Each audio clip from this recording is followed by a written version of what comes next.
If you were deeply in debt, no one would call you successful. They'd probably tell you to cut spending, live within your means, and stop borrowing so much. Yet here's a puzzle. The richest countries on Earth, the United States, Japan, the United Kingdom, France, even China, all owe trillions of dollars, and the numbers are staggering. The U.S. government alone carries about $38.3 trillion in debt. China owes roughly $18.7 trillion. Japan's debt totals nearly $9.8 trillion, while the UK and France carry around $4.09 trillion and $3.92 trillion, respectively. These are nations with immense industries, technological power, and global influence.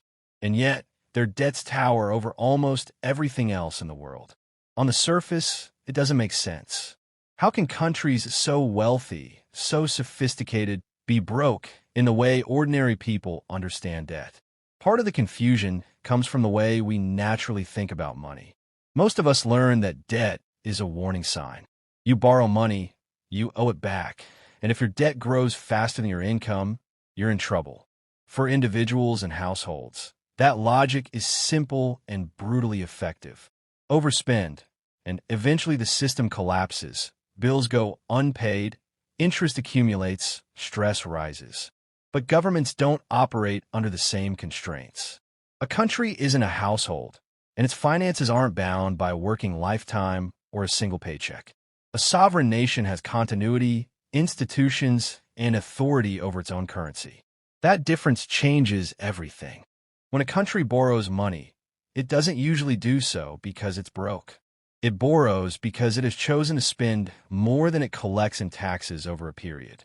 That shortfall is called a deficit, and stacking deficits over time creates national debt. Governments borrow to inject money into the economy, to pay salaries, fund infrastructure, and finance projects that keep economic activity flowing. Roads get built, teachers get paid, research is funded, and businesses operate. The money circulates. Without borrowing, governments would be forced to cut spending during downturns, potentially making recessions far worse.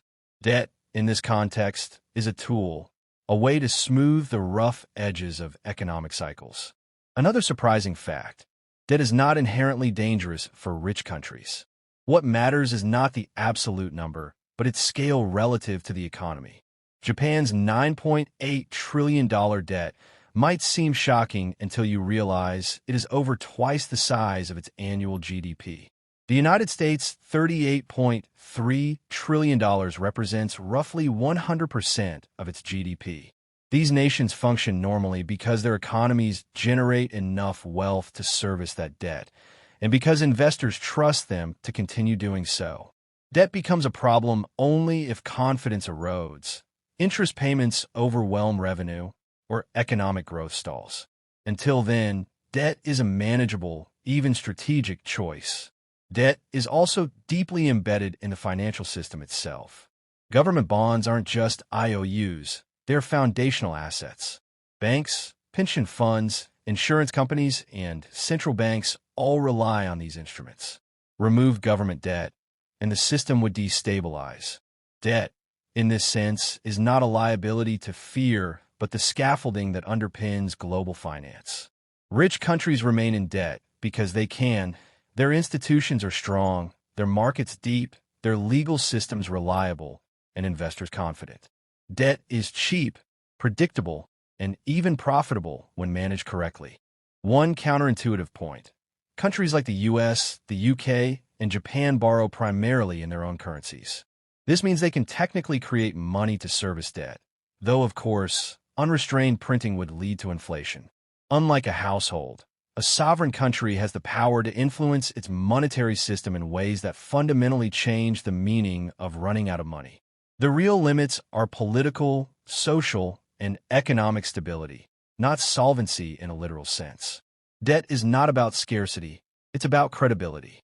This brings us to another surprising twist. Every government bond is someone else's asset. What looks like a liability on one side of the balance sheet is wealth on the other. Banks, pension funds, insurance companies, and even central banks hold these bonds as safe, predictable investments. In effect, countries owe money largely to themselves and to their own financial systems. Debt is not a destructive force. It is a mechanism for distributing and stabilizing wealth. The richest nations live in debt, not because they fail at managing money, but because debt is woven into the fabric of how modern economies function. Consider the psychological angle. Most people see debt as inherently bad, an emotional trigger of fear and caution. Governments, however, see it as a neutral tool. They borrow when it stimulates growth, they roll over debt when it's convenient, and they strategically time deficits to avoid destabilizing the economy. The public perception of debt as morally negative has little relevance for a nation that commands confidence and currency control. In fact, trying to eliminate debt entirely would be more dangerous than living with it. It would destabilize markets, slow growth, and strip the financial system of its main safe asset, government bonds. The scale of debt among rich countries also highlights a key paradox. Wealth and debt are not opposites. The United States, China, Japan, the UK, and France are all extraordinarily wealthy by any measure. Their debt does not signify insolvency or failure. It signifies power, influence, and credibility.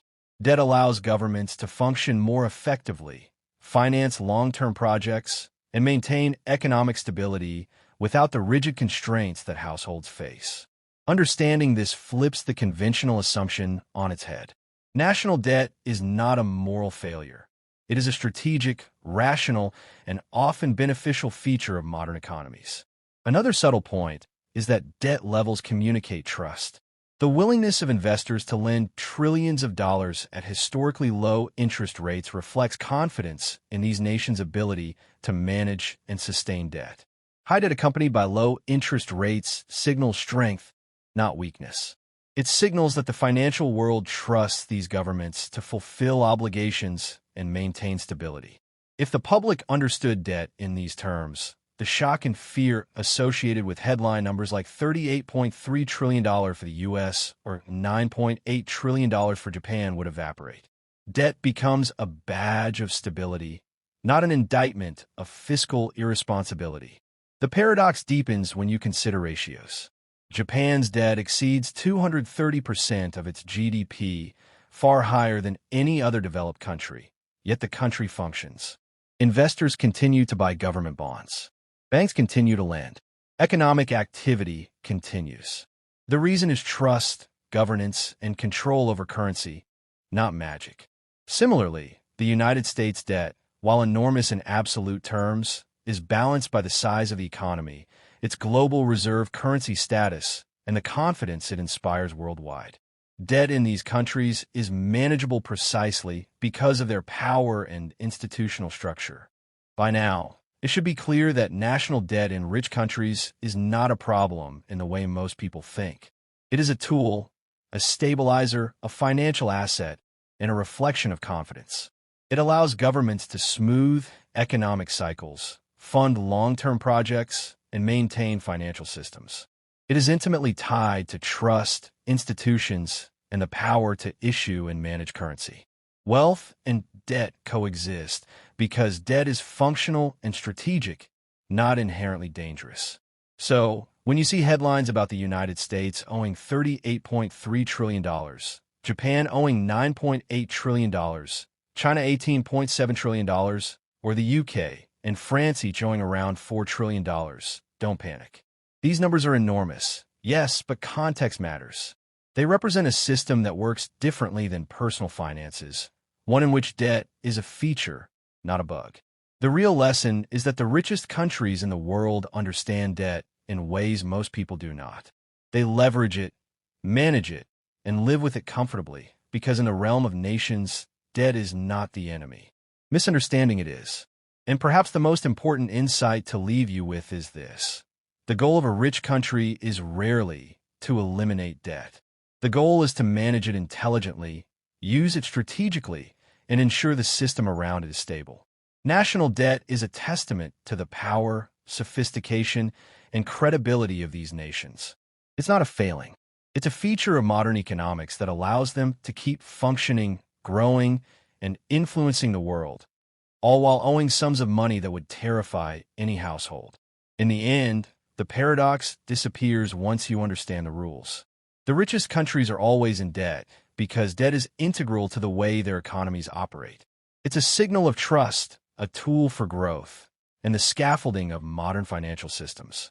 And if you ever feel nervous when you hear those trillions, remember, debt in this context is not failure, it's power.